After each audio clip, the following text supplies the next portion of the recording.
Recording in progress. I now call the General Committee meeting to order. This meeting is being held in person and electronically in accordance with the Municipal Act. The first item on the agenda is the consent agenda. For the consent items, I will read out the title associated with the recommended motions printed on the agenda. Members of General Committee may ask that an item be held to discuss it further. If an item is not held, the motions deemed to be approved on consent, no further discussion of the item will take place at General Committee, and the recommended motions will go forward to the next council meeting for consideration. We'll start with the reports of reference. There's two of those from reference committees. The first is the Community Safety dated February 6, 2024, and it'll be received after the summary from Chair Morales.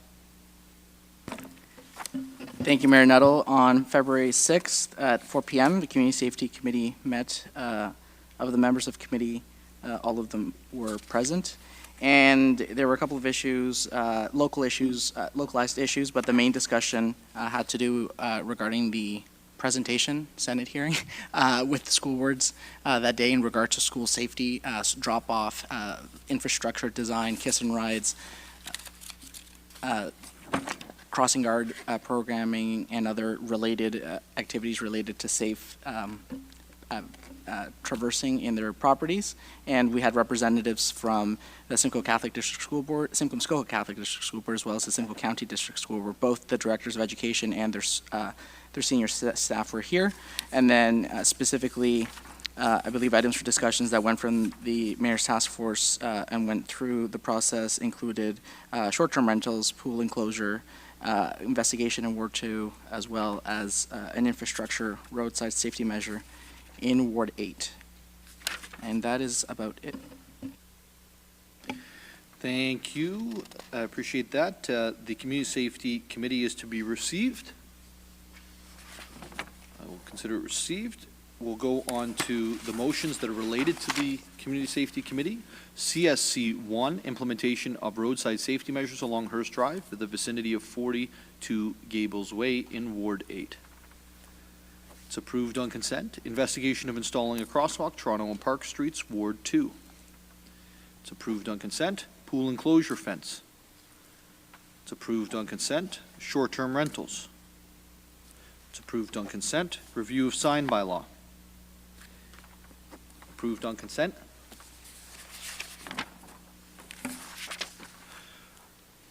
Correspondence from the Municipality of Great Highlands concerning school bus arm cameras. Hold, please.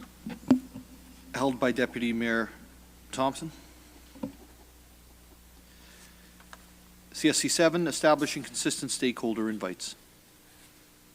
That's approved on consent. We're now going to go to 5.2, the report of the Finance and Responsible Governance Committee, dated February 7th. Councillor Harvey, can you provide a summary of the meeting? Thank you, Mayor Nuttall. I'll go through it again because I know I kind of boo-booed the last time and blended two of the different committee meetings together. So for those of you that do watch religiously every week, unfortunately you're going to listen to a repeat of a couple of weeks ago. So the meeting actually went quite long, almost 2 hours, an hour and 50 minutes. All four members of committee were present, along with several of the other members of council that are not members of committee. There was 4 items on the agenda for discussion, and each of them basically almost took half an hour apiece. And the first one we spoke about was in regards to a community project fund submission by Councillor Nixon in regards to some capital expenditure for one of our local community cleanup organizations, which was approved on consent. The next thing we had on the agenda was in regards to Heritage Property Tax Relief Program, and after much debate, that matter lost. The third item was looking for public consultation in regards to fireworks restrictions in residential areas within the city, and that matter passed. And then the fourth one was support for non-profit environmental groups, and again, after much debate back and forth, that item lost. And that is my report. Or actually, the last one too is in regards to increasing the municipal accommodation tax. And we did approve that. So as of April the 1st of 2024, providing it gets approved at council next week, our MAT will increase by 2%. And of that, the additional increase will be placed into a reserve fund for future expansion at the Sadlon Arena. And that is my report. Thank you, Mr. Chair. We'll now have the report from the February 7th Finance and Responsible Governance Committee received, seeing that there's no issues with that. And we're going to move on to the recommendations from the committee. The Community Project Fund submission from Councillor Nixon regarding the Unity Community Cleanup, which is FRG1. It's approved. FRG2, Public Consultation Fireworks Restrictions in Residential Areas. Held by Councillor Morales.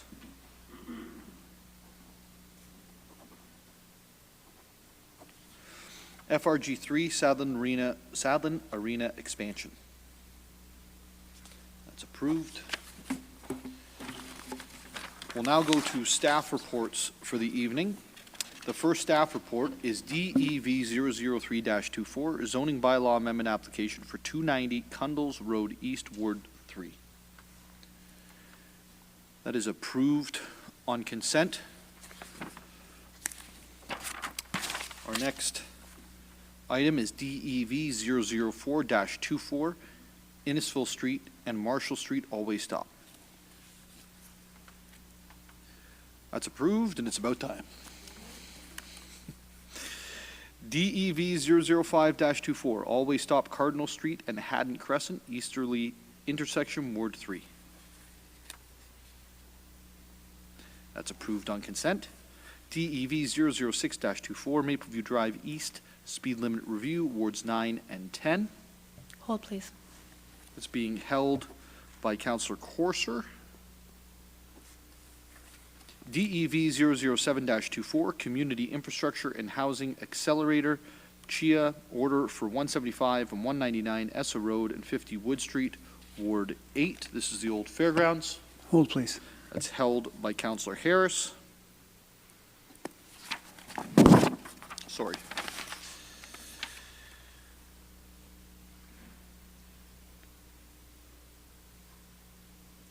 FIN 010-24, Redwood Park Communities, Inc., interim construction financing.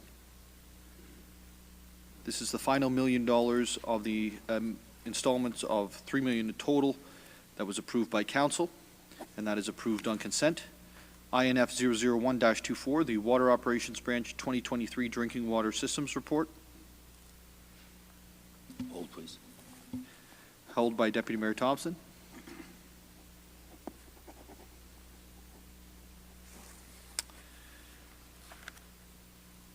The request for the exemption of sign bylaw was deferred, so we're going to go to the, in terms of LCS 002-24, so we're going to go to LCS 003-24, which is a request for exemption from sign bylaw for 60 Mapleview Drive.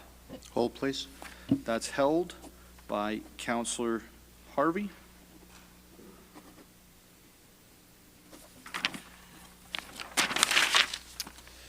TPS 001-24, Durham Region Transit Bus Trade. This is fantastic, so please say thank you to our transit team, Rebecca, and that's approved on consent. Okay, so we have quite a few items to discuss this evening. We're going to jump back to CSC 6, which is referred by motion 23G 213, correspondence from the Municipality of Grey Highlands concerning school bus armed cameras. Deputy Mayor Thompson. Thank you, Mayor Nuttall. I'll put the motion on the floor as printed. This is more of a question of clarity. As it's in C9 of the circulation list, February 28th, that we've added to our letter to the minister in regards to this. Does this need to move forward to the next community safety meeting? Madam Clerk? Through you, Mayor Nuttall, to the Deputy Mayor. It is deferred to the next meeting So we could just essentially put it on the agenda at the next meeting and just have it received for information purposes, and then we don't have any further discussion on it. Okay, perfect. And I'll speak to it when the circulation list comes. Thanks.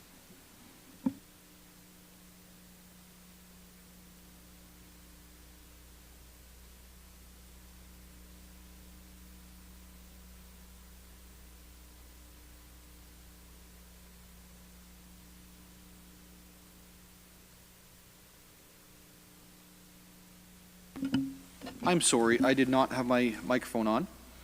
So that was approved, being CSC 6. And we're now going to move on to FRG2, Public Consultation Firework Restrictions in Residential Areas. That's Councillor Morales. Perfect, thank you, Mayor Nuttall. I'll just put it on the floor as printed, and that's it. I'm just putting it on the floor to be Okay. held. Any other comments or questions regarding this? Councillor Cundles? Since it was held, I'll just point to also circulation list, where it does, for those that had questions or members of the public that have had questions, thank you to staff actually getting that back to us in a very timely way, presented the range of questions and the format to which we would then be using the website and then the poll. So if you haven't seen that, that does, I think, answer questions that were raised at the committee meeting prior.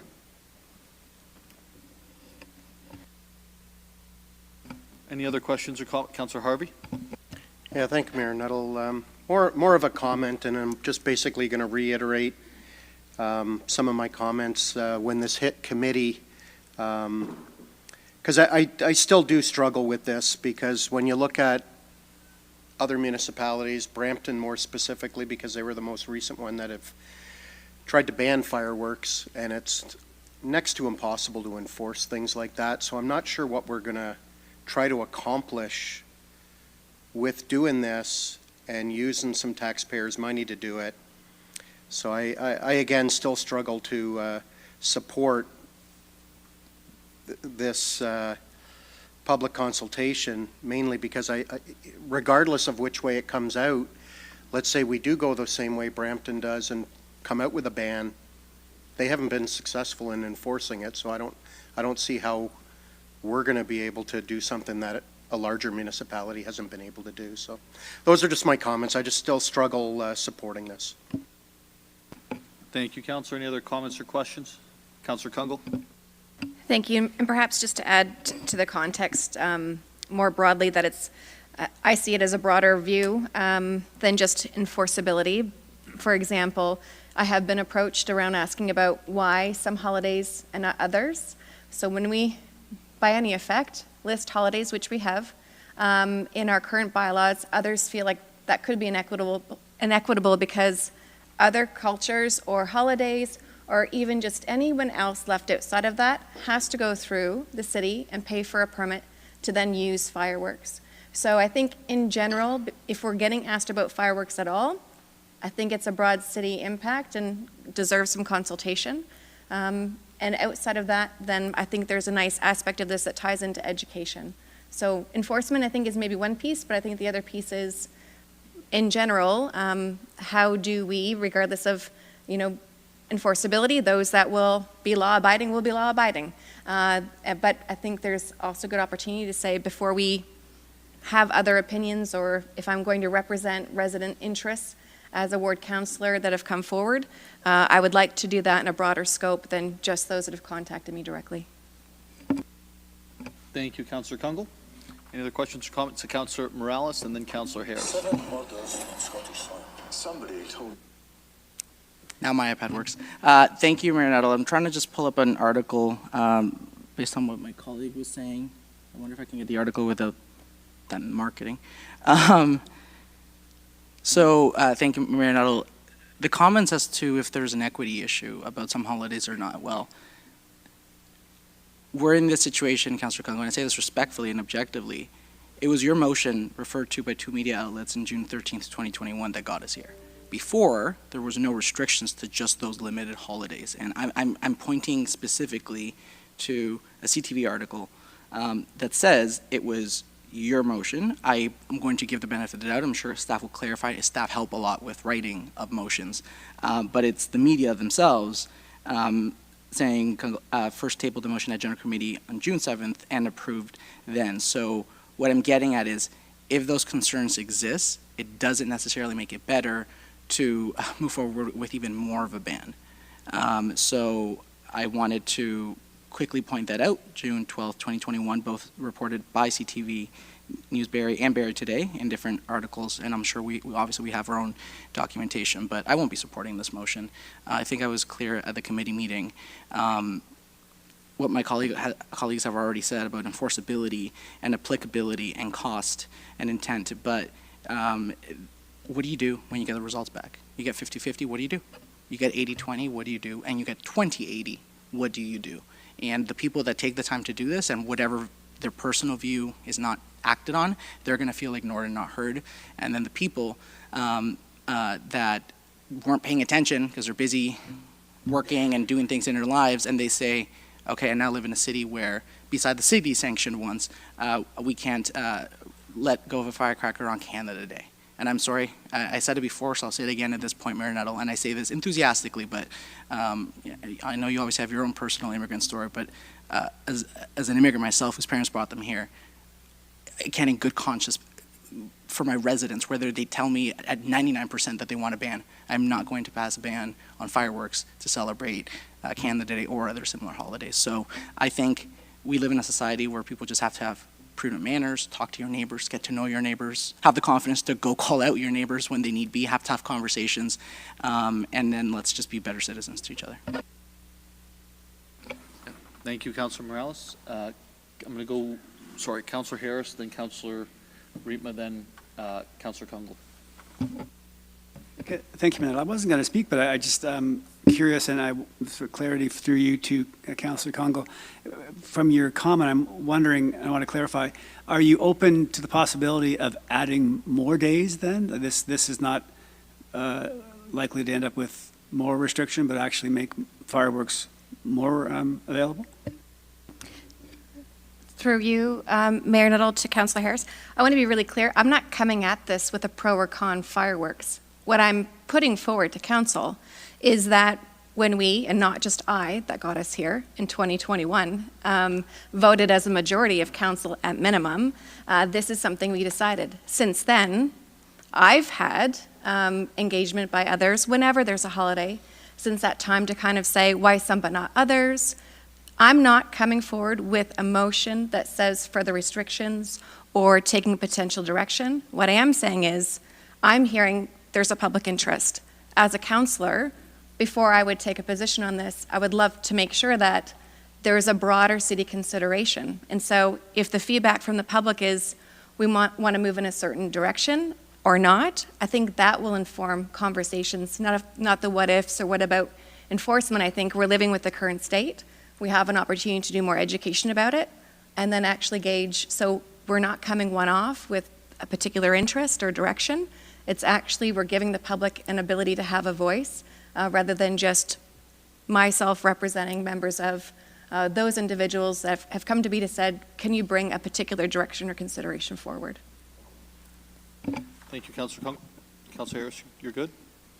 Wonderful. Councillor Riepma? Thank you, Mr. Mayor. And I find it really interesting that myself, I get a lot of complaints and phone calls when it's firecracker time. And I think that is true for some of the other more northern wards, but it doesn't seem to be the case in the southern wards. And so I think I think it's a particular issue in a certain area of the city. I think the other part of it is I'm very much in support of taking a look at this. I'd like to see if there are some alternatives available that the community would be interested in looking at. It seems to me that from my perspective, what we're doing today is leading to conflict. We have people that really like to set off the firecrackers, and others that are really jolted by that and affected by it. And so I'm very hopeful that doing a little bit of exploratory work is going to give us a bit of a better handle on it and maybe explore some options. I agree with Councillor Harvey. I don't think this is something that we can enforce our way out of, but I do think that there's an opportunity for community building here. Thank you, Councillor Riepma. And Councillor Cundles. I think my comments were addressed in my response. Thank you. Councillor Nixon, then Councillor Corser. Thank you. Through you, Mayor Nuttall, and more of a comment than anything. And yeah, I agree that we need to have a study and get a better idea of what the folks, the population of Barrie thinks. I also believe, and I think most will agree, that this whole fireworks, in a few short years from now, it's going to be a thing of the past. If anyone's ever seen any of these drone presentations, they are incredible. They are quiet. They don't create any garbage. They are, they just got everything going for them. And the cost-wise, they really do. Have you seen them? I maybe the rest of you also received an email from a company that specializes in that, and I'd certainly like to take a look at that and take a look at some of the costs that they could as an alternative. And there's different ways to do things. And as I say, I think in a few short years we'll be this whole thing will be a thing in the past. But in the meantime, we should find out what the survey says. So thank you. Thank you, Councillor Nixon. Councillor Corser, and then Deputy Mayor Thompson. And I always say I love data, and if we can't measure it, we cannot actually make a decision on it. To my fellow councillors' comment about 20/80, 80/20, we make decisions all the time around the table that may not have a certain percentage of the residents agree with. But I think that it is our responsibility as a council to ensure that certain things are brought to us, data, information, public opinion or facts aside, public opinion aside. If we don't go out, the loudest voice to complain or be heard, if we don't go out and actually fact find things and figure out exactly where it sits, then we can't make good decisions across the table. I know that the north side of Barrie obviously has more of an issue than the south side of Barrie, but maybe if we have that, and we can't police our way out of it, we can't afford to. Residents can't pay the taxes for the enforcement officers.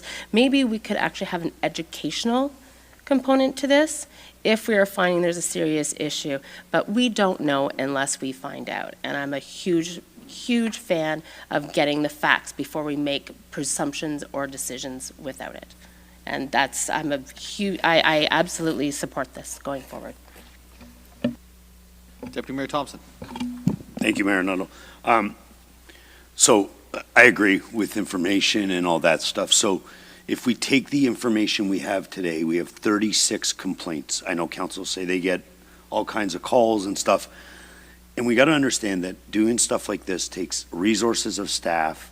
It takes money, and it's not a big amount of money, but I just don't know what we achieve.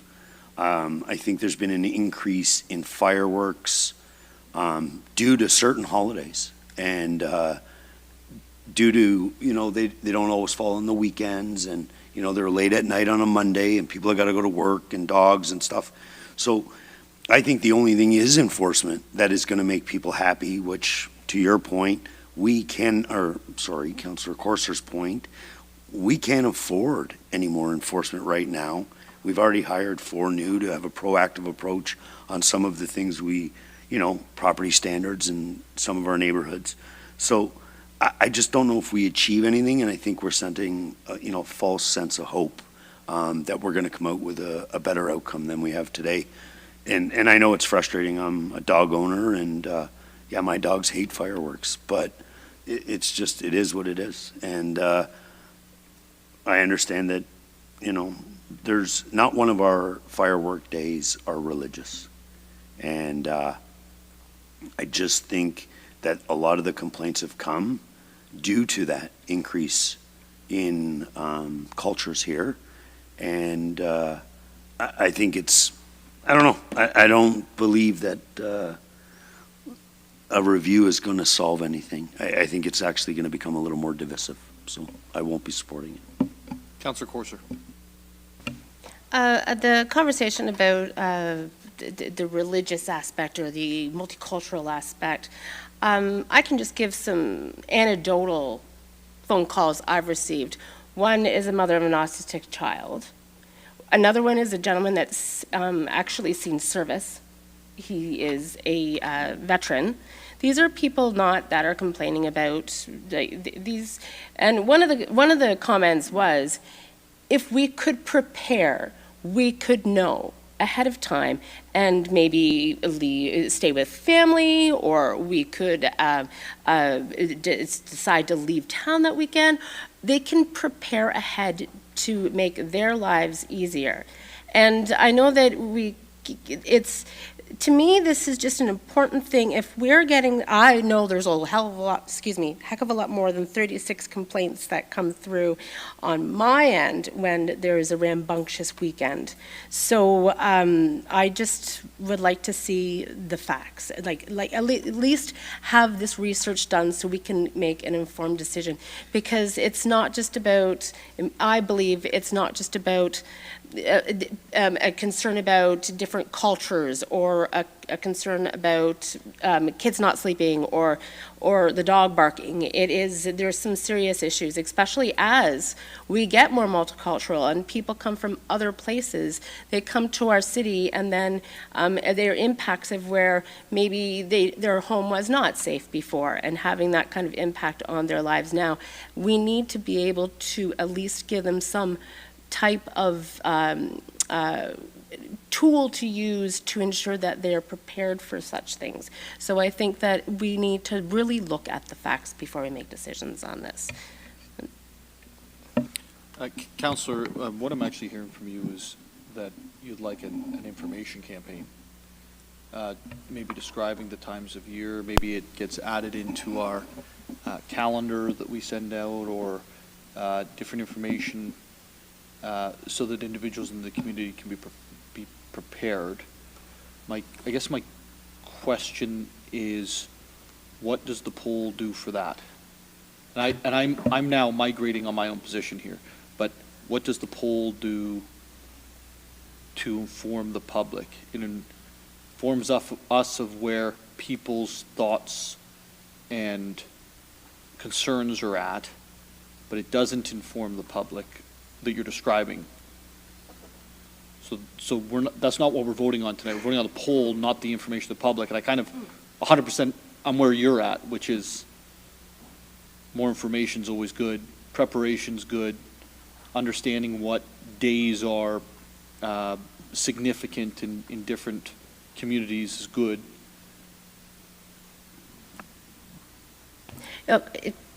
I think that, but again, if we don't have, we could find that that everybody, the vast majority of people love the fireworks, or nobody does. But if we, and that maybe that actually can shape how we communicate in our campaign going forward. But if there is, I believe that we need to have a better understanding of what the issues and complaints are, because the numbers that I believe that the numbers that the city receives as complaints does not really accurately reflect what's going on in the community. And if we don't know what's accurately going on in the community, the best we can do the research on, then we can't make informed decisions. So maybe we need to shut down fireworks altogether. Maybe we need to have them every Friday night, but we need to actually have some conversation and have some public feedback on this, instead of just guessing at this point, because we obviously have two separate issues going on. Obviously, it looks like it's two separate sides of the city. So, I want to see the numbers. Councillor Morales.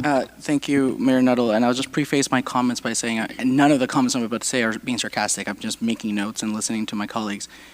Mayor Nuttall, New Year's Day Eve falls on the same day every year.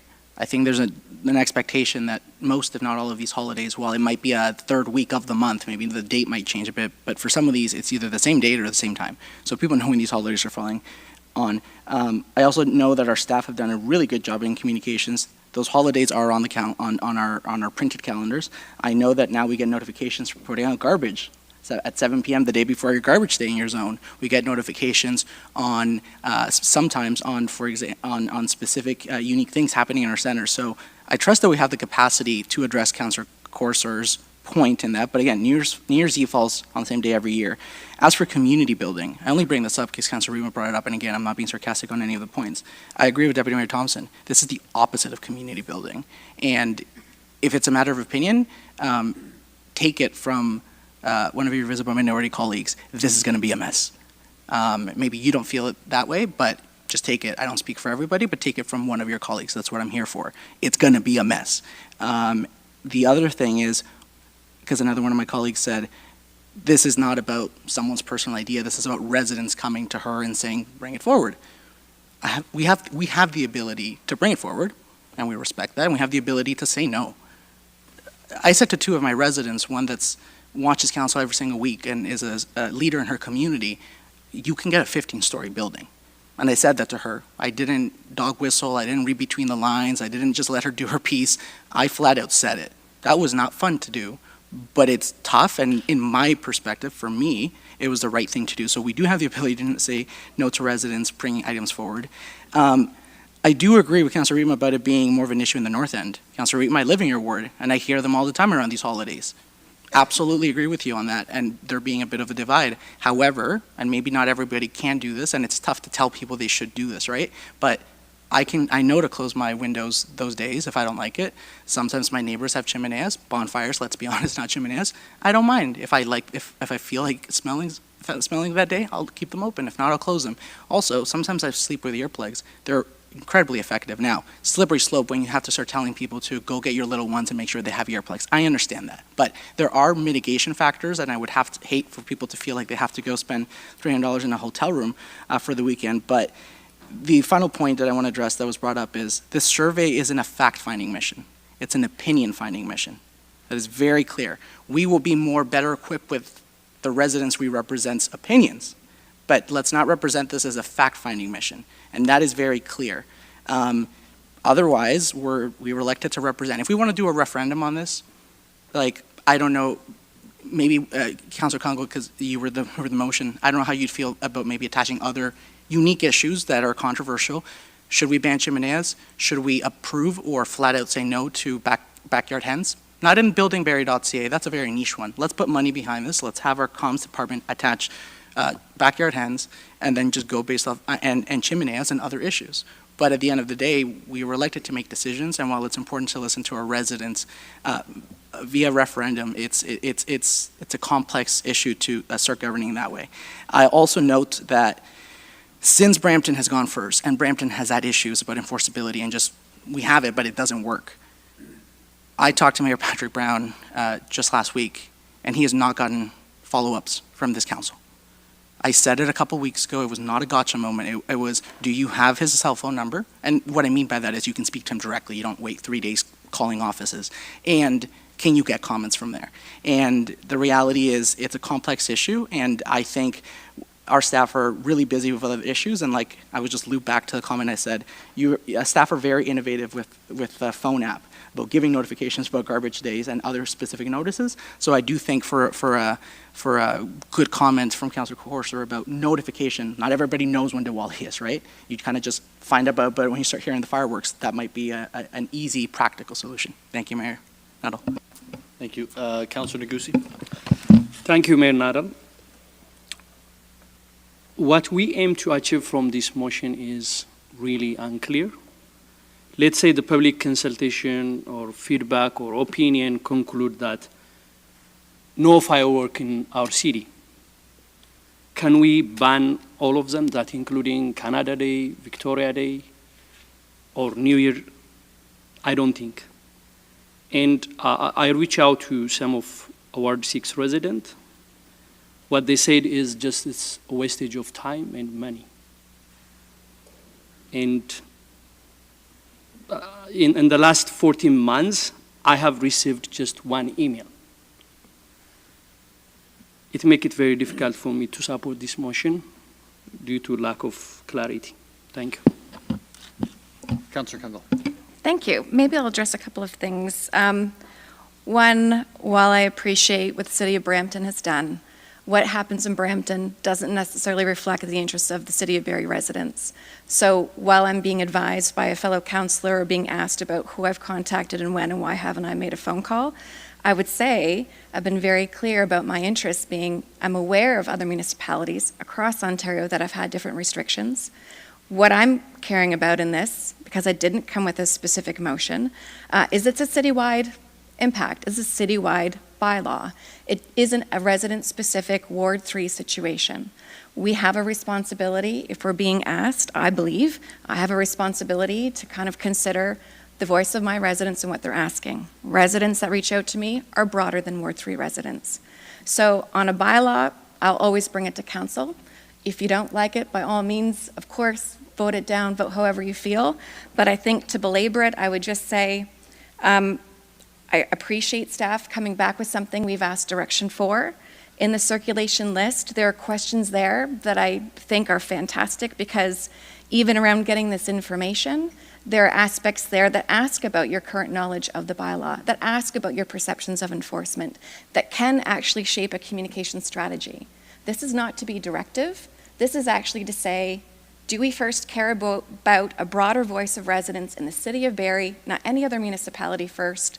And can we then have a more informed dialogue to say, would we ever consider any changes? And if so, we have information at hand. At minimum, I think we'll have information by those that are reading this in the media, are already reaching out, paying attention to this, hopefully to get a good response rate, but to kind of say, are you aware, not aware? And we can then say, wow, we've got work to do because I don't think we can probably communicate enough about how we live well with each other when these things are set off and they impact people differently across the city. Thank you, Councillor Cundles.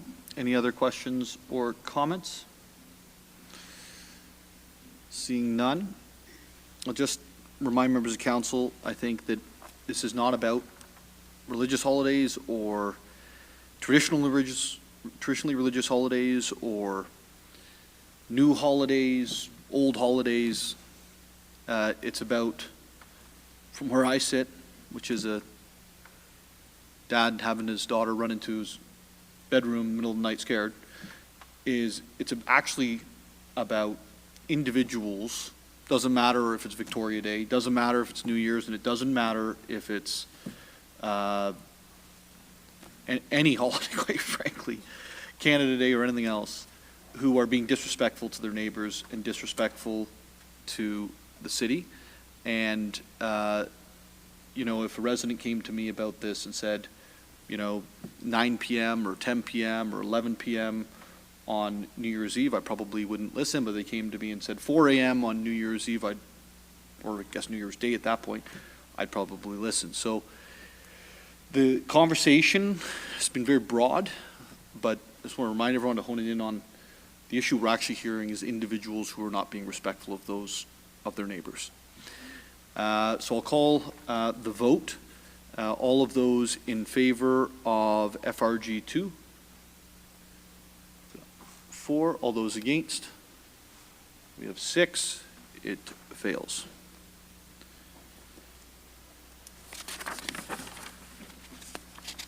We'll move on to DEV 006-24, Mapleview Drve East Limit, Wards 9 and 10.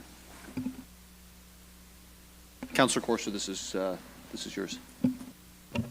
Yes, thank you. Through you, Mayor. Oh, sorry.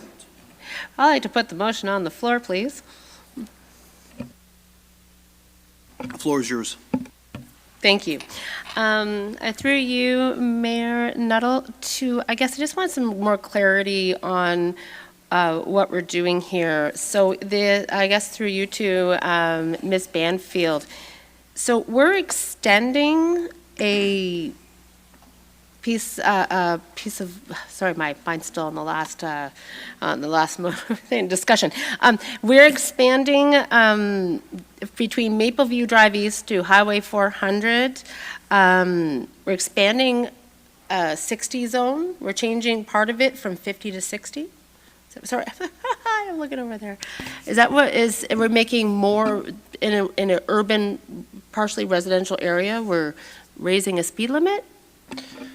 Through you, Mayor Nuttall, to Councillor Corser. So right now on Mapleview Drve East, from Highway 400, the speed limit varies between 60 and 50 kilometers per hour.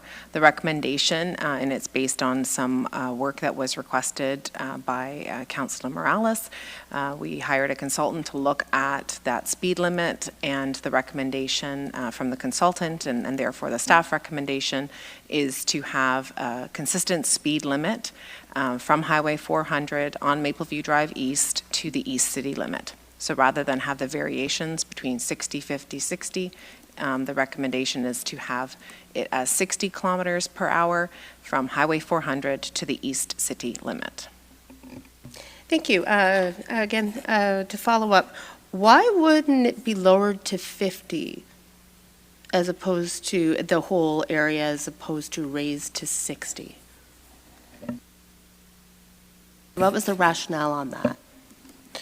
Through you, Mayor Nuttall, to Councillor Corser. So there's a whole bunch of rationale as it relates to the width of the street, the design of the street, and that's where it's basically a calculation, and that's where the 60 kilometers per hour recommendation came.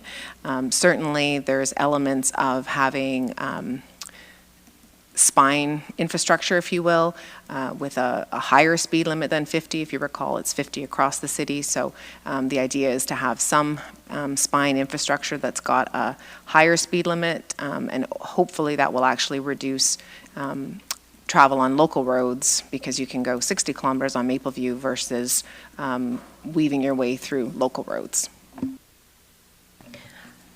Yeah, so I've just recently did a deep dive on some of the wider roads, higher speeds, research that's been done, and I wish I could think of the name or the acronym right now of the governing body, although it is the United States. They did a good, and their public health did a good research document on the assumption of the wider the roads, of course, as we've discussed before, the faster people drive, and we know that when people see 60, they're doing 70. And the Kruger-Dunning graph, it means basically you think you're a lot better at driving than you think you're a lot better of a driver than you really are. So adding this extra speed in this area, particularly around, I see that there are residential areas here. I'm concerned about this turning into a bit of a highway. 60 means 70 to most people. They think that, they can get away with that when it comes to, speed traps or whatever it may be. I don't think this is a really good idea. I don't support this at all from my standpoint of community safety and road safety, and that includes drivers, like that the accident, people driving are not safe on these type of roads, especially when a long stretch like that. People start to, like Highway 90, people start to kind of not pay attention when there's clear roads. You can now go faster and wider spaces. I think that we need to be more restrictive on our roads and our safety than less. So I don't support this. Thank you. Deputy Mayor. Thank you, Mayor Nuttall. Understanding exactly what Councillor Corser was saying about wider roads, engineer is a lot of the issues, but, and if you may, Mayor Nuttall, I remember something you talked about in your campaign, and I actually firmly believe it, and having Mr. Rose here and people who work in traffic, the one thing we're trying to do is identify true arterial roads, which will reduce the volume of people using residential roads. So it's actually in the optics of it, increasing the speed is actually one of the greater safety measures of road work. Because it's wide, it supports the volume of traffic. We're hoping to get them off of Big Bay or Dean and stuff like that. So that's the rationale behind it. So I do support it, and to credit to Mayor Nuttall. This is something he spoke about, and I think that with, you know, the way staff are moving, we're starting to see more of a designated arterial network of roads, which will actually be a higher road safety in the future. So I will support it. Yeah, I think, Councillor, do you mind if I jump in before? Thank you. So for me, there are so many roads in this city that are used as arterial roads that are not arterial roads. And so the question that we need to ask ourselves is, what's happening on those other roads? And I completely understand the idea that more speed equals potentially more accidents. Like, I get the thinking and the logic behind it. The concern I have is, and I'll use Mapleview as an example because it's the one that's on the agenda, is Councillor Morales, Esther, I think it backs onto a school. Dean, school. Yes. Madeline, school. French school, yeah. Country? Country, no school, but very residential, a park, very residential. Yeah. Some of these, do they have more than one school? I think Madeline has 3, maybe 4. There's the French school, St. Peter's, Pope John Paul, on Ashford. The Terraces Seniors, Yep. And the Seniors IOF. Village. Yeah. So what's happening is on Mapleview is, I can go down Mapleview and I can go all the way to the other arterial road, which is Yonge Street, and make a left, or I can cut through the residential subdivision because guess what? It's the same speed on Mapleview as it is on Madeline. It's the same speed on Mapleview as it is on Dean. It's the same speed on Mapleview as it is on all of these residential streets inside of the subdivisions. And there's no way that we have the police to be able to police every single one of these streets.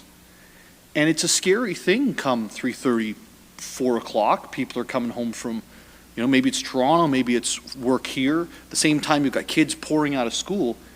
Like, it's scary in these residential neighborhoods, and it's something we don't actually see in the north end to the same extent as the south end. We do have pieces in the north end, but not nearly to the same extent that we have in South Barrie. And when you go further down Mapleview Drive, you have the new high school, you've got Prince William Way, which has St. Gabriel's on it, you have Sandringham Drive, which has Hewitt's Creek, maybe? Hewitt's Creek on it. You have these little tiny feeder streets, Sun King, I can't remember, is it Consort or something that comes in? Yeah, and people fly through there.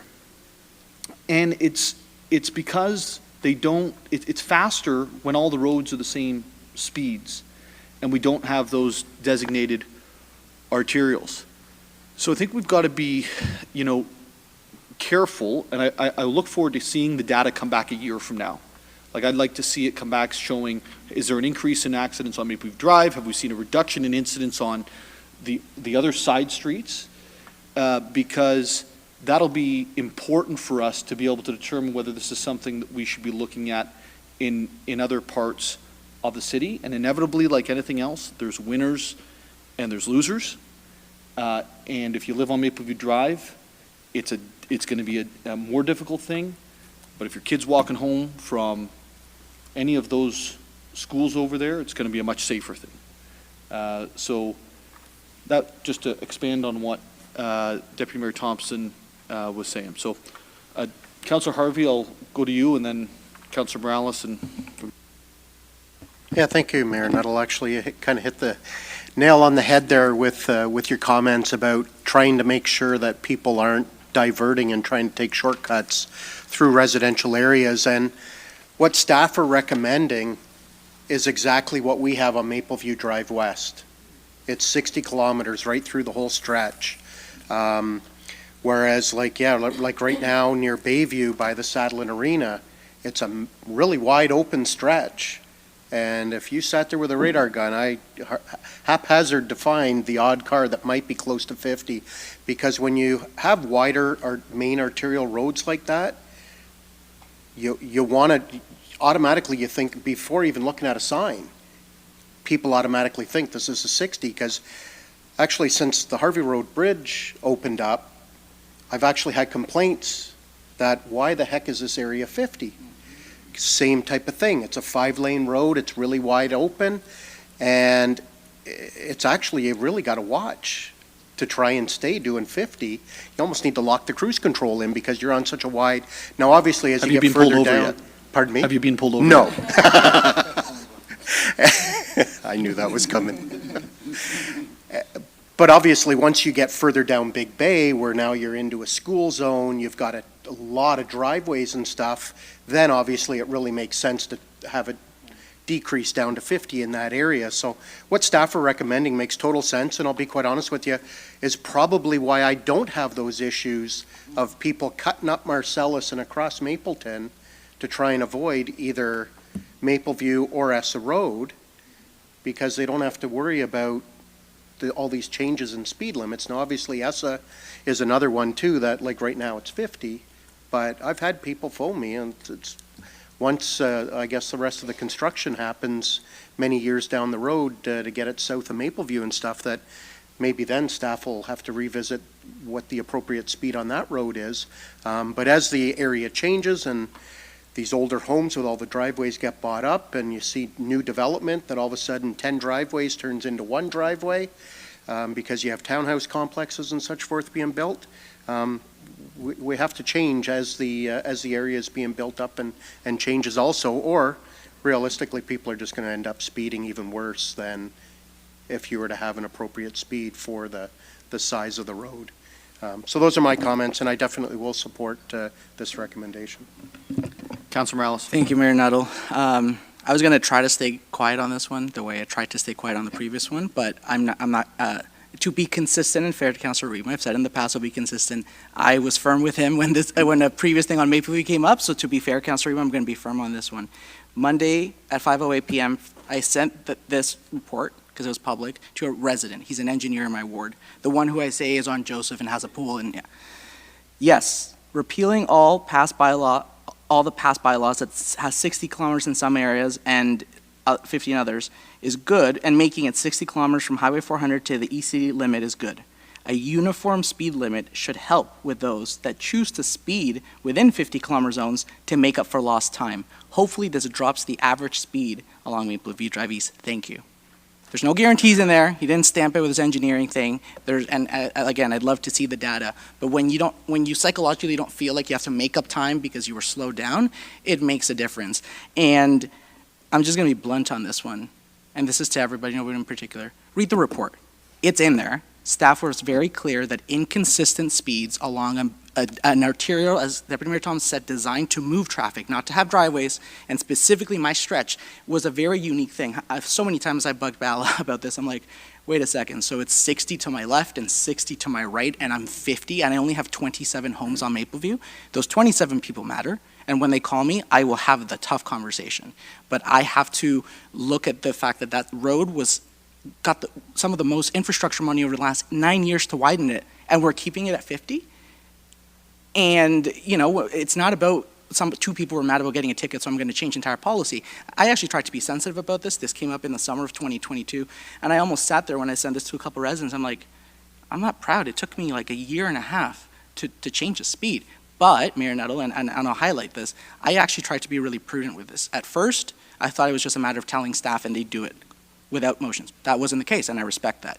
Then, I was told I needed to move a whole item, and doing a comprehensive review of all the streets in the city could take a little bit of time, and also, hey, Sergio, respect other wards, they have councillors, like, you know, stick to your area, fair enough. I reached out to council, and then to further my ability to get along with my colleagues, I called Councillor Harvey. He said he had the same problem on Harvey, and he pointed out the fact that on Mapleview West, he doesn't have that problem, so it's a double standard, which we can easily rectify. Councillor Rima, I called you, and you said Georgian Drive, it would be a great candidate. Remember, yeah, you're nodding along. I called Councillor Rima. I don't always, but I did on this one. He brought up the fact that Georgian might be an opportunity, and I didn't want to step on his toes and said, I'll let you handle Georgian Drive. We'll see what we do with Mapleview. And Councillor Correspondence, I called you, and we talked about Ferndale Drive. Yes, I did. And Ferndale Drive on the hill, there we go. Okay, perfect. So I called you about Ferndale Drive, and you said, you know what, maybe we could. And then you stopped yourself exactly when actually there's a lot of parents that'd be really passionate. You know what, leave it alone. and so I left it alone. So I just want to clarify, I talked to 3 of my colleagues, I probably mentioned it to you, I always talk to you, Brent, and I talked to 3 of my colleagues getting experience, wisdom, and trying to learn. And so to not step on toes, I'm like, okay, I'm going to go at it alone with Mapleview. Bala, can I just get this done with an email? And he goes, no, talk to Ms. Banfield, and then, do it the proper process. So a year and a half later, I'm actually embarrassed it took this long. The homework's there. I will happily, it's my job to take those 27 phone calls for those 27 homes, but we widened that road to 5 lanes, and we spent all that money, and we have it at 50. Also, another thing about Mapleview, if anybody has ever gone to the southeast end there, when you're coming from like the highway, Sadlon Center area, that hill drop, it turns 50 right at the bottom of that hill. So you're gutting it, most people have cars after 2012, they tend to get smoother, you don't feel the speed as much. So there are lots of nuances, and again, they're in the staff report. Thank you, Councillor. I won't thank you. And through you, Mayor Nettle, I'm only going to speak because this does cross wards 9 and 10. I'm actually surprised that we're even having a conversation or debate about this, considering the time and energy that went into this over the past few months with my colleague and with staff. I think they've done a phenomenal job doing their due diligence and doing the investigation needed to determine what is the appropriate speed and what that distance of speed should be, bringing in an external consultant. I'm not a road safety expert, so I'm in no position to undermine the report in front of us that very clearly identifies that the status quo is unsafe, that by reducing speed limits to 50 would be unsafe, that this is the best option moving forward. So vote as you wish, but thank you to staff. I am in no position to vote against what you presented to me this evening. Thank you. Any other questions or comments from members of council? Seeing none, all those in favor? It carries. Councillor Harris. Thank you. I'd like to put the item on the floor as printed. I have a few amendments, and I can speak to them.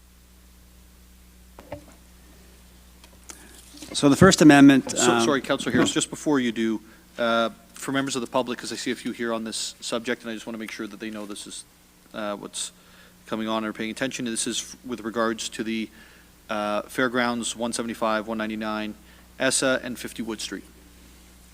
Councillor. Thank you, Mayor Nettle. I was eager. The first amendment is I'd like to add the following words to the beginning of paragraph 2. And it is that in order to gain direction from the Ministry of Municipal Affairs and Housing, Ministry of Education, and Ministry of Transportation, and then goes into the extra explanation. I can speak to that. Go ahead. Thank you. I think we've talked about this certainly at the consultations, that this is a very complex site, and there's certain issues that cross the ministries, and this really highlights for people, like, really what's behind this is we have these challenges, this site that is approaching, 20 plus years of being inactive, that we often hear that is, a gateway site that should be developed and is landing on us, although we don't develop, to create some action. So the ministries need to have those conversations, and this is the rationale really strongly behind why the developer and why we're considering the CIHA. Thank you, Councillor. Are there any questions or comments with regards to the amendment? Councillor Rietma. I guess I'm not entirely sure whether whether it's to this amendment or to the whole process. I guess my sympathy goes to the proponent on this one. We have, in September, we approved a CIHA for a site for a seniors home. And to everyone's frustration, and that's a fairly simple situation there, to everybody's frustration, that is still sitting on a minister's desk 6 months later, and it doesn't look like it's going anywhere anytime soon. As Councillor Harris said, this is a gateway property. It's very complex, and I'm really concerned that the province, once we send this to the province, is just going to sit on it, and it's just nothing's going to happen. And I don't want to be predictive, but I kind of think that the proponent is going to come back to us at some point and say, sorry, we got into this CHIA thing. Would you kindly start processing our application here in Barrie? And my view is that that's what we should be doing, because I think we're in a much better position to try to solve some of the problems that are in place on this property, and we'll do it, I think, much faster than somebody in Toronto who doesn't deal with these things on a day-to-day basis. So those are my comments for now. I'm happy to listen, but I think that I'm reluctant to send it down there just for that reason. So just on the amendment, which is asking for the provincial input on from education, transportation, and housing, I think. Yeah, it's basically just, it's words, adding wording to explain the direction, which is to add that in order to gain direction from the Ministry of Affairs and Housing, Ministry of Education, Ministry of Transportation. So we're trying to get direction, right? This is just cleaning up the language. Thank you. So I think one of the concerns that we have on this site is it a park? Is it a school? Do they get two separate school sites? Do they co-locate? Do they go in a building? And we don't have the power. Like, you can come with that application, looking to the developer. We don't even have the power to supersede the school board. Only the province does. So, like, whether this was a CHIA application or anything else, I think we'd be writing to, this is my opinion, we were writing to the province to say, hey, can you help us figure this out? Because it's been 20 years, and if it's standard operating procedure, it's going to be another 30. And we need them to come in and give us some direction on how do they see their schools built? Do they see them locating? And the other piece is, like, there's massive investment happening at the Essa Road 400. And did they anticipate this? Did they consider what potentially could be going on here? And is there any feedback on number of vehicles, heights, distances, all those types of things from MTO? So I certainly support getting that direction back. Even if it wasn't a CHIA process, we'd have to find another process to figure it out, because it's just not within our purview. We don't have the levers for this stuff. So I hear you. I'm not going to say that the CHIA is going to be successful, Councillor Ritma, but I think we got to at least try to get that direction back, at least try to get the information out of the province so we can make informed decisions on it. Any other comments or questions on the amendment to the main motion? Seeing none, all those in favor? It carries. You have another there? Yeah, thank you. I have several. And again, this is, again, not to speak to the full motion, but these are items to improve the wording that is in front of us. So this is to replace paragraph 2B with the following. B, that if neither the Simcoe County District School Board and the Simcoe-Muskoka Catholic District School Board exercise the option to construct a school in this development, the land be conveyed at no cost to the city for the purpose of parkland as part of the parkland dedication requirements. And I can speak to that. The floor is yours. Thank you, Mayor Nuttall. Again, this is just improving the wording. I think one thing that is different and positive about this most recent iteration of a proposal for this site is that the residents of Campbell Avenue will be backing on to either a school, should the schools be able to come to agreement, or a park. And I think for those of us around the table who, and many of us do, we probably all do, have residents that back on to parks and schools, I don't get complaints about that. That's a very desirable feature. So in all of the opportunities that we've been able to make impact on developments, I think this is I know this is a very positive item for the residents, such that this gets built, whatever happens, but knowing that it's a park or a school is quite favorable. Any questions or comments with regards to the Second Amendment? Be careful how you say Second Amendment. All those in favor? It carries. Thank you, Manettle, and third of four, so almost there. To add the following paragraphs after B and add a C, which would be that the province be requested to send the plans back to the city for draft plan and site plan approval. So that's the following. So I can speak to that. Okay, go ahead. So again, I think some of the concern is the feeling that the city is losing its ability to have impact on this site, and having this language in there provides that information for residents that the city will be involved in site plan approval and the draft plans. So they just want to make that clear in the CHIA. So I can speak. So. Thank you, Councillor. Any questions or comments with regards to the inclusion of site plan, well, draft plan and then site plan on this site? Seeing none, all those in favor? It carries. And Councillor Harris. Yeah, thank you. And then the final one, that staff investigate the use of the rail spur extending from the Allendale Transit Hub to the subject property for the use by Barrie Transit for public transit purposes. And I can speak to that too. And this one, before I speak to it, I want to give a thank you to Councillor Morales. Councillor Morales, you were the first to bring this to my attention. I know you've spoken to others, so thank you for that creativity and vision to see what we could do with this current asset.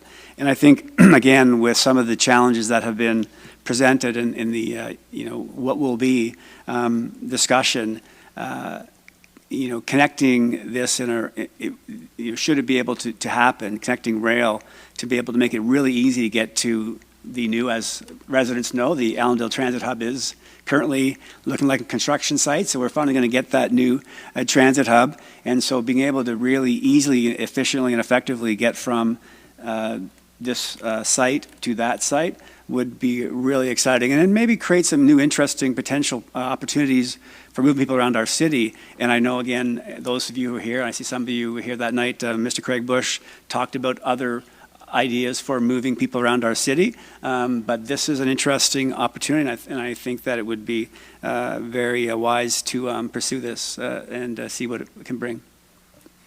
Wonderful. Any comments or questions with regards to the rail line there going to site? Councillor Morales. Thank you, Mayor Nuttall. Just very quickly, thank you, Councillor Harris, for the kind words.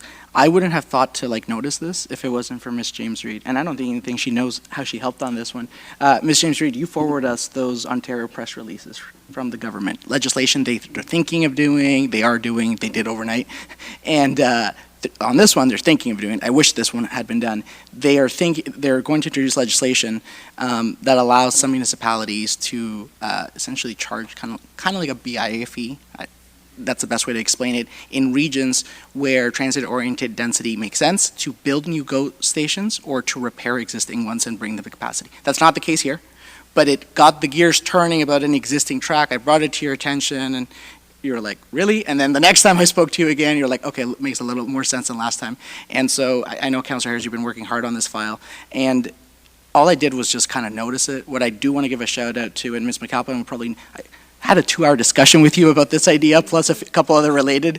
And the thing is, it's because of the decisions of previous councils and the decisions of staff that Ms. McAlpin probably knows their names, that we still have this train rail line that goes all the way to Collingwood, the one that comes up for Bradford. If it weren't for those people, we wouldn't have an opportunity to even have the discussion. So they're the ones that really get the real credit, and Ms. McAlpin, because she put up with a 2-hour phone call from me back in December. So, Councillor Morales, I don't want to scare you, but it was actually Jack Garner that stepped in when Joe Tascona was the MPP there, and they were able to wrestle it from the province.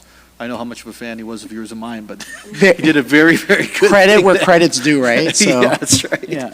That's right. Okay. The other thing I just want, sorry, any other questions or comments on this? The other thing I want to highlight there is I don't think this is about one site. And I don't know that it's about more than one rail spur, but I don't think it's about one site.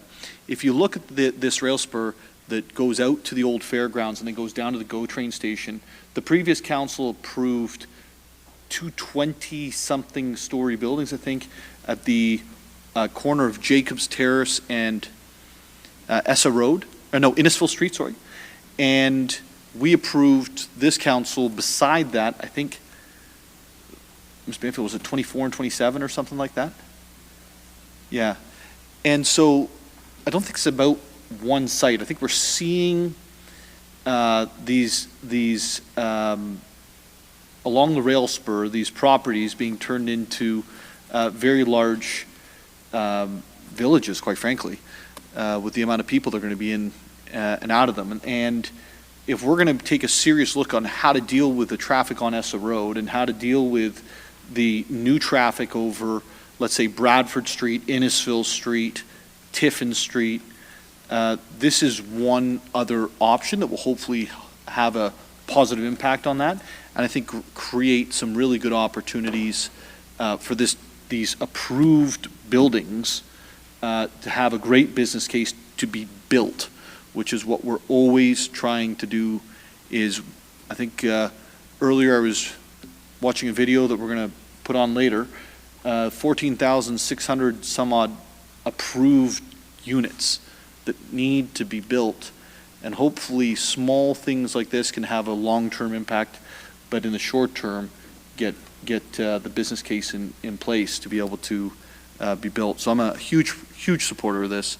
Thank you to Councillor Harris, Councillor Morales, Craig Bush, who brings very, very large, costly ideas, and maybe we can take a little tiny bite of one of them and see what happens, and get the data going forward. So really, really excited. All those in favor? It's approved. So on the main motion, are there any comments or questions? Sorry, seeing none, all those in favor? And it carries. So we're now going to move on. Is that my last item there, Deputy Mayor? I think you have one more here. Deputy Mayor and then Councillor Harvey. So Deputy Mayor, it's INF 001-24. Thank you, Mayor, and I'll put the motion on the floor as printed. This is basically more of a comment. Actually, I was waiting for Councillor Jim Harris to do this in the water report, but it's a 77-page report, and it's one of those things that normally gets approved on consent. But if you read the report, we've got some staff members in our water department that are rock stars and doing things that are, improving the system. And, you get a lot of residents that complain. The water rates in Barrie are expensive, but it's an expensive service. And our wastewater rates, it's because of, Lake Simcoe and watching the pollution and all that stuff. So I actually just held this item to praise the staff, through Michael Proust to Bala and down the line. But yeah, if you read the report, we are doing great things in the water department, very advanced, and some people who really are looking forward thinking in the department. So I just wanted to say that, and that's why I held the report. Yeah, thank you, Deputy Mayor. Well said. Councillor Harvey? I wasn't going to say anything, but actually the one thing that really caught my eye in that report was the amount of training hours. 4,600 training hours, like that's more than 2 people working full-time a year. Like, that's a ton of training to keep the staff. Actually, that's to keep us out of trouble too, because we don't want to be the next Walkerton, and like obviously we've had to go through our own training, but yeah, no, it's great to see that the amount of money and training goes into keeping our drinking water top notch and as safe as possible. And when you look at the numbers being emitted, they're so minuscule. It's really good to see. Thank you. Councillor Corser, then Councillor Cundles. I just, again, ditto. And I was pleasantly surprised about how much training actually council receives when we first get elected, and the weight of the responsibility when it comes to drinking water. And it's something that is absolutely taken for granted. You just turn on the shower or turn on the tap and it's there.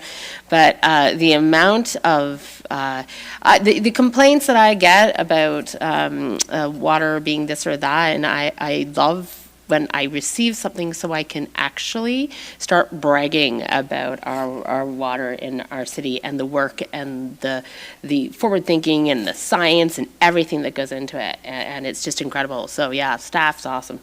Yep. Councillor Cundles. Thank you. Well, and so thank you to Deputy Robert Thompson for holding it. Because there's a piece there I did want to make a point of, and it's referenced in it, but not only, I mean, just they had a stellar outcome, but for anyone that's been through accreditation, I think it's quite unheard of going through that and actually having no areas for improvement. And so I think that deserves a little bit of a public awareness that not only did you, it's hard enough just to, one, become accredited and then maintain it, but to do it and be reaccredited up until 2025 with no areas for improvement. So I think that it's commendable. Thank you, Councillor. Any other comments or questions? Councillor Harris? I just want to say thank you to Deputy Mayor Thompson for holding it. I'd kind of done it traditionally the last couple of years, again, to recognize and honor the work that staff do to make sure water is safe. And it's one of those things, it's the one thing as councillors that is our number one risk. So thank you on behalf of everybody on council for taking care of us and our water. Last year, you gave him a free water jug. That's why you held it. You forgot the gift this year. CEO Prowse. Mayor Nuttall and members of committee, thank you very much for the commentary and the positive feedback. And while Bala and I are very happy to absorb all of the comments and compliments, and none of the accountability, by the way, Sherry Dearmert, who's sitting in the second row, leads that fine team, and they're a very proud team who do incredible work for the city. So I'd be remiss if I didn't recognize her sitting here tonight. Wonderful. Well, thank you, CEO Prowse. Any other comments or questions? I'm going to go out on a limb here and quote Adam Sandler. That's some high-quality H2O. All right. All those in favor of the report? That's approved. That could have got me in trouble. He could say some things that might actually get me in trouble, Councillor Harvey. It's over to you. Thank you, Mayor Nuttall. I'll put the item on the floor as printed, and I do have a amendment.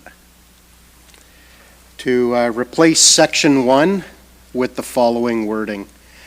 That notwithstanding Section 11.1.11.0.0 of Sign Bylaw 2018-029, the exemption request from Zelinka Priamo Limited on behalf of Barrie Lifestyles Inc. and Barrie Lifestyle 2 Inc. to permit third-party sign panels for goods, products, services, and facilities provided at 406 and 436 Brine Drive to be contained on existing ground signs at the property municipally known as 60 Mapleview Drve West, Barrie, be approved, given that the Brine Drive properties are located immediately adjacent to 60 Mapleview Drive West on the same commercial block, function as a single commercial entity with shared access points between the properties, and the three properties are under the same ownership. Thank you, Councillor. Would you like to speak to it? Yeah, thank you. Yeah, after once I had an opportunity to review the staff report, actually the applicant reached out to me in regards to it just to get some clarity, and it was through that discussion that sparked this amendment, and it was just basically to actually provide even a little more clarity to what this new sign can be used for, because right now the sign in question has a huge piece of it that says Farm Boy on it. There's a TD sign on it, and then there's a lot of empty white spaces on it. So the landowner's intent was not to, because I know one of the previous signs also advertised the previous store Bad Boy, which is quite a distance back on Brine Drive, and that was not this new owner's intent. So it didn't specify all three addresses in the initial motion, so this just provides much more clarity, so that way the owner knows exactly what they can do, and also it provides direction to our staff too, so that way there's no inconsistencies as to what can and can't go on this third sign. Thank you. Thank you, Councillor. Any questions or comments from members of council? Seeing none, all those in favor? It carries as amended. So I guess I actually have to do a second vote, don't On the amended motion, all those in favor? It carries. There's no reports of officers' items for discussion or information items. We're at inquiries. Do any members of council have inquiries? Seeing none, we're going to go to announcements, and we're going to start, Madam Clerk, with, yeah, let's do video first.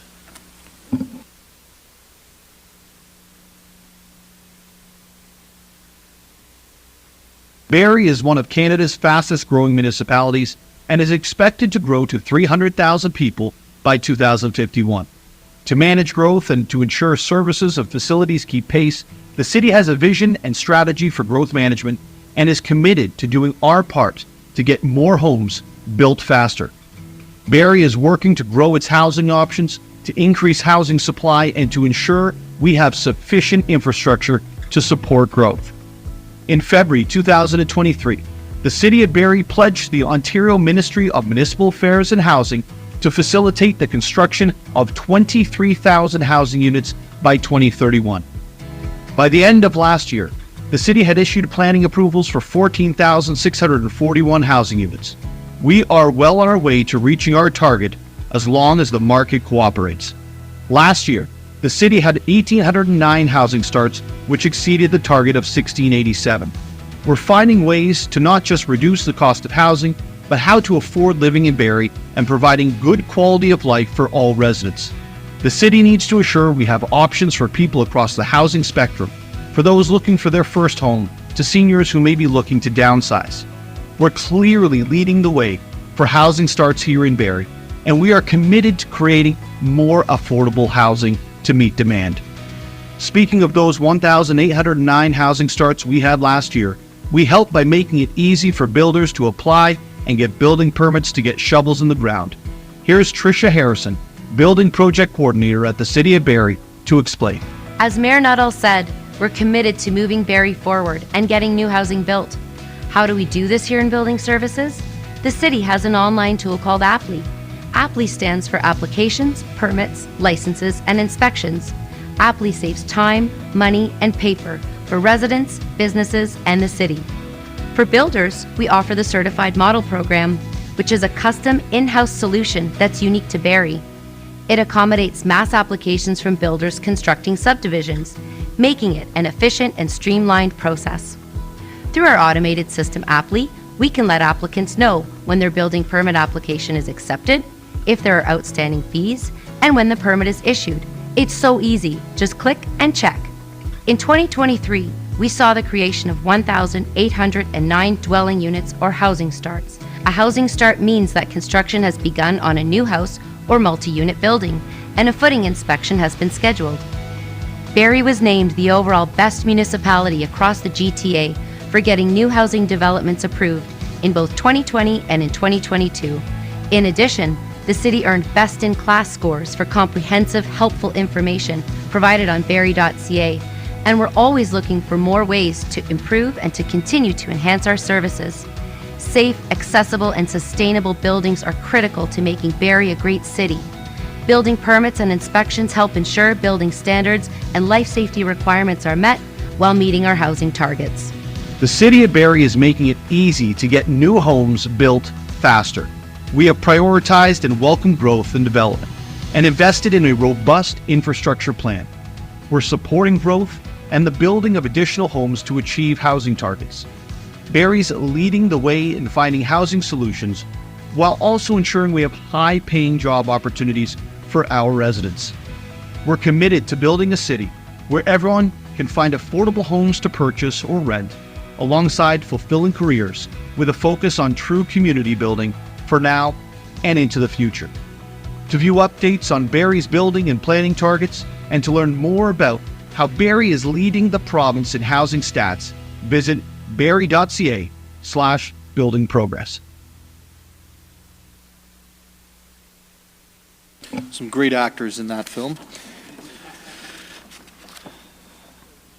We will now go to announcements on this Wednesday, Pink Shirt Day, anti-bullying and certainly growing kindness. So I'll turn it over to whoever has announcements. Councillor Reitman, I see your hand. Yes. A week from today, March the 6th, we're having the Heritage Awards right here in this council chamber. And it's not only handing out awards, but it's also celebrating the heritage that we have here in the City of Barrie and highlighting the people that are involved in it. So come one, come all, and we'll have a little celebration. Thank you, Councillor. Any other announcements? Councillor Harris.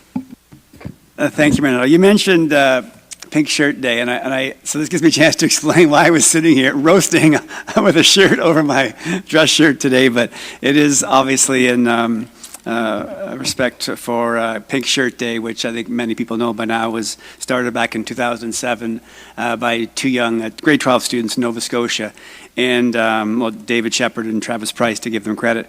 And in our community, Cool FM and Rock 95 really carry the ball for our community. And so again, the last Wednesday of February is Pink Shirt Day, and it's meant to really reinforce an anti-bullying message, and particularly for schools. And so I'm sure those of you who have children would have hopefully seen some of that emphasized in your schools with your school-age kids. So thank you. There's some pink. I see some pink around. I apologize. I sent the notice this morning. I should have sent it before you had your chance to pick out your wardrobes today, folks. But thank you for those who were able to wear pink tonight. And thank you as well to Rock 95 and Cool FM. Each year they choose a charity, a children's-related service to provide funding for their pink shirts that they sell. And this year they chose New Path Youth and Family Services, who are a children's mental health organization that provides services in Barrie and Simcoe County. So thank you, Cool FM. Thank you, Rock 95. And thank you for allowing me to look like this tonight. Hopefully I look sharp in my pink shirt, and my red face from being overheated. But anyway, thank you, Mayor Nuttall. And one other thing, this week is, Friday is Hockey Helps the Homeless. Not sure you had it on your agenda? I'll let you. No, you go through it because you're going to be there and I'm not. Okay. So, Mr. Kent was here earlier because Redwood was on the agenda, so he's not here. But this Friday, Hockey Helps the Homeless will be happening in Barrie at the Peggy Hill Centre. And it's not too late to donate to somebody you might know who is playing in the game. And the money goes to the Busby Centre and to Redwood. So two great charities that support those of in our community who are experiencing homelessness and hoping to move from being homeless to housed. So don't come at me. There'll be some great hockey players there, not me. But I will be there and lacing them up. I played in the very first one with you, Mayor Nuttall. We played in the same team. And I think we were quite good, actually. I think actually you're still quite good. And I'm going to do everyone a favor and not show up. Anyway, so thank you. So please, if you're able to support somebody from your community, your friends, family, co-worker, please support the Hockey Helps Homeless. Thank you. Thank you, Councillor. Any other announcements? Councillor Morales? Thank you, Mayor Nuttall. Question before the announcement. Are you going to say something about the bus swap trade of the century, or is that on your list, or no? I'm happy to jump in.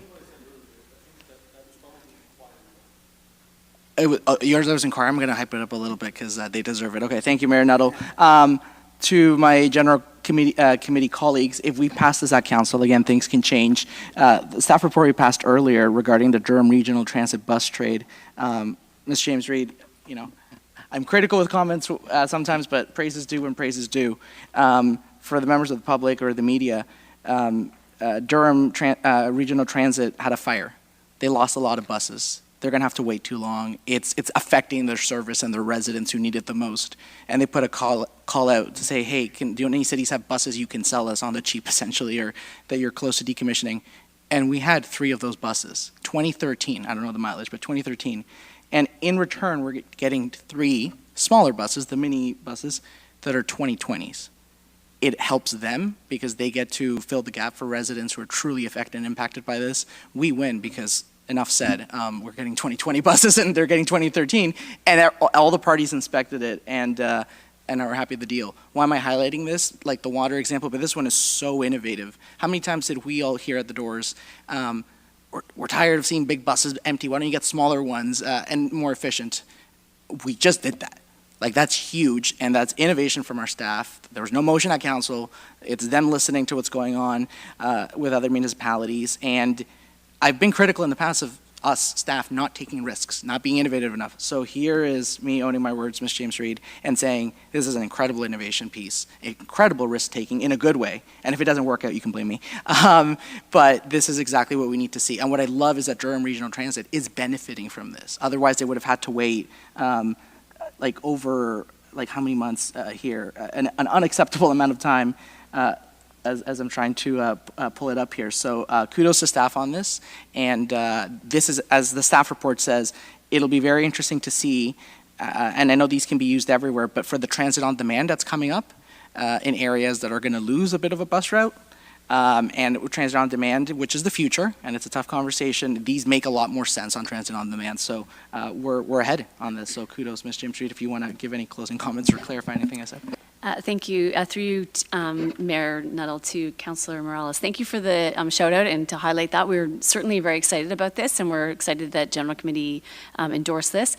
The other thing I would just note is that the resale value of a cutaway is much higher than of the big conventional bus, because there's more people who are interested in a cutaway, like an airport shuttle and those kind of things. So at the end of the day, the city's going to be much further ahead, and we do feel really great to be able to help our partner in Durham Regional Transit. So thank you. Thank you, Councillor, for recognizing that. Thank you again, Rebecca and your team, for that. After tonight, you need to go find a trade for a caboose for the railway. So let us know when that's done.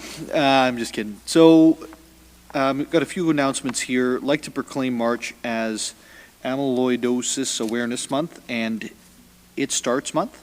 Barrie Transit riders now have a new way to purchase transit fares through Hotspot app or the city's website. You can visit barrie.ca/transit fares for further information. As the city launches the new waste collection contract on May 1st, eligible businesses and institutions must register to receive the current level of curbside water collection services by April 15th to avoid interruption in collection. For more information, please visit barrie.ca/curbside collection changes. Registration is now open for the city's spring recreation and culture programming and summer camps. To register, visit play.barrie.ca or in person at one of the Barrie community centers. I would encourage people to do that right away. Most of these services sell out very, very, very, very quickly. I wouldn't be surprised. I see Ms. McAlpine nodding. I wouldn't be surprised if there's a few already sold out and they opened this morning, was it? Mayor Nuttall, I think Mr. Bell can provide further information, but we were half filled on camps and many of the programs by noon today when it opened. But Mr. Bell may have further updates, since his amazing team has worked very hard to put together some exciting opportunities for the public, and clearly they're very interested in signing up. Thank you, Don. Yes, Mr. Mayor, the programs launched yesterday morning, and by noon they were approximately 50% filled. To put that in perspective, out of the 7,800 spots we have available for summer camps, about 3,900 of them were already filled, and about 2,400 of the registered programming spots were already filled as well. The staff have done a great job of coming forward with the programs that have been successful in prior years, as well as developing a couple of newer programs this year, such as learning how to paddle in a canoe or kayak up at the Barrie Community Sports Complex, which has garnered a lot of interest. Amazing. Thank you so much. I always thought it was really neat dropping off the kids to camp last year, and they had so much fun over at Tyndale Park. And it was, anyways, huge rave reviews from the kids. I might register myself this year, actually. The city's Recreation and Culture Services team has planned several key programming, rentals, and special event activities for the month of March, so please make sure you get the opportunity to check that out. I'm going to go to one other announcement before we can go into the circulation list. This is me just really trying to be transparent with council and the public. I'm going to be taking a leave for the better part of the next month, as I've got a surgery tomorrow morning, and requires me not to be in the office for that time period. If there's a smoking issue that comes to council, you'll probably see me here, but otherwise I'll either try to be doing it from home, or I will not be present at all. And so I apologize to all the events I won't be at, and it's not anything personal. It's I guess it is personal for me, but it's not anything personal against those events. And we've got an awesome council team that's going to be stepping up over the next month to be able to, probably 2 months to be honest with you, to be able to fill a lot of those community events. So thank you to members of council for that, and for stepping up and helping myself through that. We'll go to circulation list, February 14th, 2024. Okay, we'll go to the 21st. Councillor Hamilton. Do I hold it, or can I just ask a question about one of the items? You can ask a question about. Perfect. Okay, so just section A, the staff memorandum concerning the key performance indicators. I just wanted to highlight this because I think it's really did a great job showcasing the work we've done, and really is aligned with our intent to be transparent with our progress, and how well we're performing in areas for improvement as well. But one thing I did want to point out, I know this is the first year of it, and it's going to be something that's provided every February. I found it a little bit difficult because there's no baseline data. So I'm assuming that year over year when we collect it, we'll be able to compare, but I also wonder if there was any interest or opportunity to obtain comparative data from other similar sized municipalities or provincial data that exists. So that was just maybe my one piece of feedback, and I'm happy to take it offline, but I did want to point it out. I think it's great the way it is. I think it's a fantastic start, but I do wonder where we go to from here, just from an interpretation point of view, in terms of how we can actually interpret the data to really look at where we are performing well and where perhaps we need to spend some attention on. Thank you, Councillor. Appreciate the comments back. I'm sure the CAO's heard that, and would you like to comment quickly? Or? If I can, Mayor Nuttall, not to belabor the meeting, I certainly hear the feedback. I would just caution members of council that the challenge over the years that has gone on for many, many, many years, where we've attempted to introduce KPIs, is different municipalities provide different services under the same umbrella. So apples are not always apples. So it is challenging to grab KPIs from other municipalities and compare them to your existing municipality. Where they're available, we'll certainly provide that for members of council. In addition, some of them are universal, and you'll have that visibility. But I just want to sort of temper expectations that we have tried different variations, including services we've subscribed to, et cetera, et cetera. The basket of goods that are being measured invariably are almost always different. So it is challenging, but we will do our best to provide that information and transparency. Thank you, if I may, and through you, thank you for that. I appreciate that answer. I think even going forward, identifying some targets based on the data that we identified this year, again, would help us sort of understand if we're meeting expectations, exceeding, or not meeting. So again, having some sort of comparison or targets, but recognizing some limitations that may exist. So thank you. Thank you, Councillor Hamilton. Any other items on Councillor Riepma? Thank you, Mr. Mayor. And first of all, I'm sure that I speak for everyone around this table that we wish you a very successful surgery and a return to full health very quickly. Thanks, sir. I just wanted to also comment about the KPIs that Councillor Hamilton raised. And if you look at the numbers, I mean, your little video, your acting job was really well done, and we produced a lot of houses. And but the thing that stuck out to me was the little zero that is in one of the columns when it says affordable units approved is 0 and affordable units registered 0. And I think that we are doing a great job in terms of producing housing, but I don't think we're at the same time producing affordable housing, obviously. Now, I think we can be really pleased that the county is going to be starting to build next year on Rose, and we will get 200 or 150 units through that process. But I think that I would really like to see how we could make that number bigger. And yeah, I'll just leave that with that. But I think that's a piece of our work that we have not got as much success in as we might like to have. Yeah, thanks, Councillor.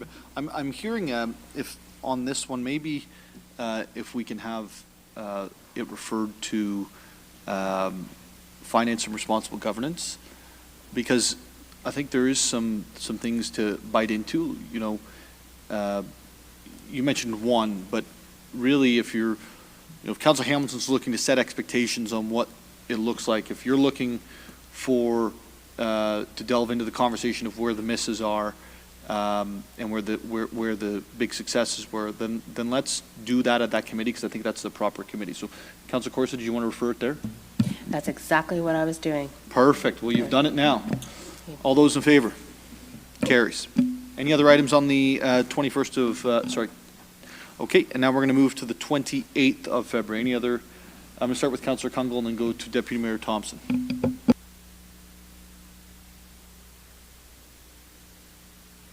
Sorry, thank you. I have a couple, actually. I'll start with A3 240228, Barrie Transit. This report came through around, I think, quite an impressive stats on the 2 days free for seniors. I did want to highlight that, and I have a couple of questions for staff.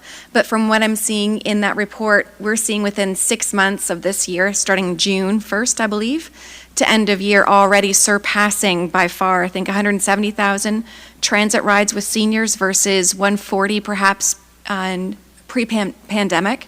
So really want to compliment the implementation of this, but also, I mean, it began with a conversation where we had some unknowns with respects to transit and the cost, but this council kind of bringing that forward.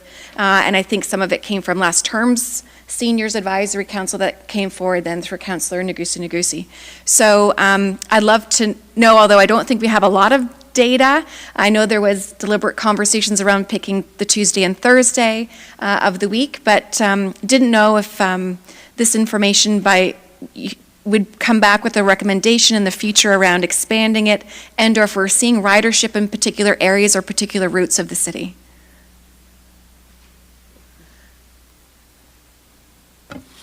Through you, Mayor Nuttall, to Councillor Cundles. Yeah, I guess the first question in terms of if it's going to come back with another recommendation, I think as staff we would look to council to provide that direction if they would want us to look at expanding it further, and we could definitely do that and provide some more information for consideration. And then in terms of specific routes around the city, I don't have that information tonight. My assumption would be it's probably across the board, but I can get some more information on that for you. Thank you. I appreciate that. And I think, so I'll share a couple of thoughts.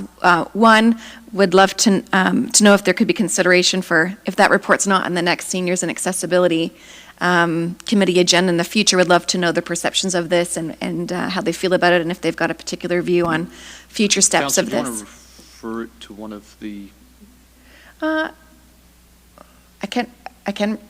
Can we refer to the Seniors and Accessibility from here? Yeah, unless it's already going. So may I table a motion to refer that circulation memo to the Seniors and Accessibility Committee at a future meeting? Yeah, absolutely. Thank you. It'd be great to kind of hear the dialogue around that table, and then one, for them to recognize the benefits of, I think, that vision forward. Two, at some point in time, wearing the more active transportation hat in conversations at committee at that level, there's an awareness around, I believe, federal funding tied to if we can get our ridership up to a certain level. And maybe this is one piece that, depending on if that number continues to grow, might incentivize ways in which we communicate or offer transit to different subpopulations within the community.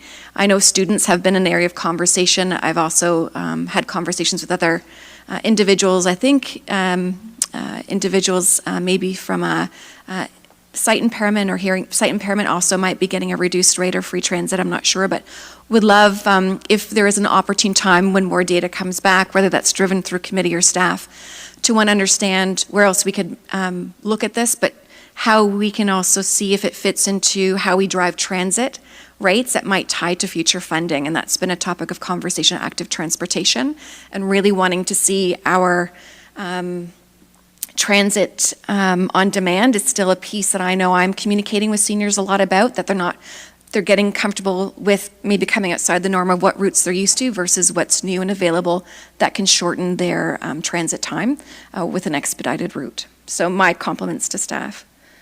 So all those in favor of referring this to the Seniors Advisory Committee? It carries. My next one is, going through the list, A4240228. A5240228. That's a memorandum from Mr. Bell, and that was talked about in relation to the announcements through you, Mr. Mayor. But I did want to highlight that within that, I was wondering, Mr. Bell, if you could speak to, while we're seeing such fabulous rates already around individuals already registering, what kind of wait lists will we have? And are there different programs that we're seeing broader wait lists for? Would be a topic of interest at a future date. Further to that, I also didn't know how our programming relates to staff placements in the summer. I know we talked about that a little bit with budget, and during COVID it was more of a recruitment opportunity, but at this point in time, are we already starting that recruitment for summer positions to support camps and other pieces, or does that come later down the line? Through you, Mayor Nuttall, to Councillor Cundles. The hiring for summer students is in progress right now. We need to do it far enough in advance to get them on board, properly train them, that kind of thing.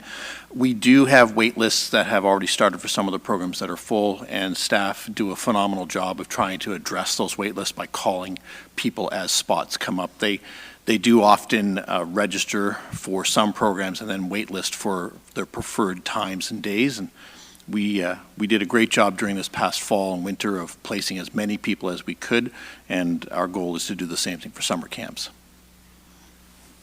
That's great, thank you. And my also my applaud for the canoe and kayak 4-week introductory course. I think that's quite innovative. And I know we've got a lot of members around the community. I think that would be happy to hear that that's something happening. And I believe your Adults with Disabilities ROMP program, if I'm correct. So happy to promote wherever I can, but don't want to over-promote something that's already full. So if there's anything that you're looking for support on, I think further letting the public know where there's still availability, then happy to make sure that we're filling up all the spots possible. But thank you for the work you're doing. My last one is regarding the circulation list, A7240228, and that's a memo from Ms. Cook, our city clerk, around the advisory committees. I had a couple of questions.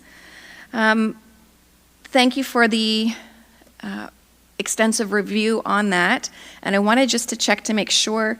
So specific to Communities on Bloom, which I chair, I think it's proposed, or will it be enacted, we're reducing from 2 hours for the meeting to 1.5 hours.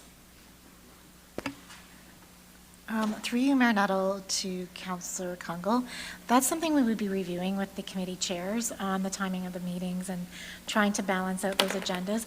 I'm aware that that committee sometimes needs extra time as you're leading up to the actual Communities in Bloom event, so sometimes the meetings may have to carry more than 1.5 hours, 2 hours, just depending on, I guess, how close you are to the event and how, because you'll be focusing on planning and whatnot, so. Okay.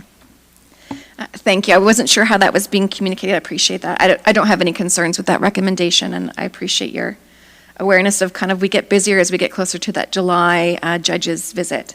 The other one I wanted to ask about, and more of it was, I believe, coming back to the spirit catcher. And I didn't catch it, and I may have missed it or not understood it in the layout. But when I was reading the mandate that's still communicated about the spirit catcher, I didn't see it reflected that one of the awards that was passed by council that came through last term Seniors Advisory Committee was a Spirit Catcher Award for a senior, not an adult in use. It was in addition. I just wanted to confirm that that was in scope. Through you, Mayor Nuttall, to Councillor Cundles, yes, it's still in scope. It was just missed on the list. I think we passed that motion just before COVID hit, and so it didn't get added to the mandate, but yes, I recall it, and yes, it's in scope.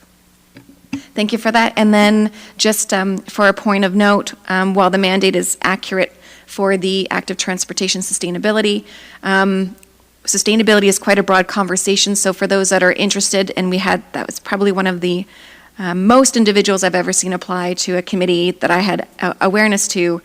We've had a lot of resident interest and engagement in kind of what's happening and what are we talking about. So at this point in time, at the last meeting, we have identified kind of theming out aspects of sustainability, because it is a broad basket, into kind of 4 different groupings, everything tied from food security to then formal active transportation to then climate action and more. So I'm happy to give a future update. Our next meeting is next Thursday at 5:30, and then we'll dig a bit more deeper, but you'll probably find that we'll be communicating out, as Ms. Cook put in, the scope of some working groups or subcommittees, that group actually tackling a lot of that broad mandate through working groups. Thank you, Councillor. Any other items on the circulation list? Councillor Corser. Yes, also on the same topic, the Arts Advisory Committee, newer committee, and it took a bit to get our legs underneath of us, but now we are running very quickly. I just wanted to ask staff, because we are now, our meetings were mandated to be every other month because of different issues, but now that we are actively working with economic and creative development, we've got some very full agendas, and working with the consulting firm Massive Art to develop the new cultural plan for the City of Barrie. Our meetings, I believe, I can get confirmation that our meetings are going to be going to monthly as opposed to every other month now, just because of the constraints of time. Through your Mayor Nuttall to Councillor Corser, we have just recruited a new legislative coordinator in the Legislative Services Department. And so we will be moving some of the meetings back to monthly, especially to try and manage and balance the agenda so that they're not too full and too long for members of the public, because we know that they have time constraints as well. Okay, thank you. Deputy Mayor Thompson. Thank you, Mayor Nuttall. I'll be real quick. It's C9 of the circulation list. It's the letter, just to let people know that we've sent a letter to the provincial government in regards to the lights and stuff with the cameras. And that was initiated by Councillor Gary Harvey and a few other members. And then on top of it, we had a letter from another municipality that Councillor Corser was working on. So I just wanted to give credit to those two for the correspondence to our other levels of government, and making it a Barrie thing and not a letter writing campaign. So I think it's great that it's coming from us and it's correspondence in the right way. So good work. Wonderful. Any other items on the circulation list? Seeing none, I will consider the meeting adjourned at 9:11 p.m. on the 28th of February.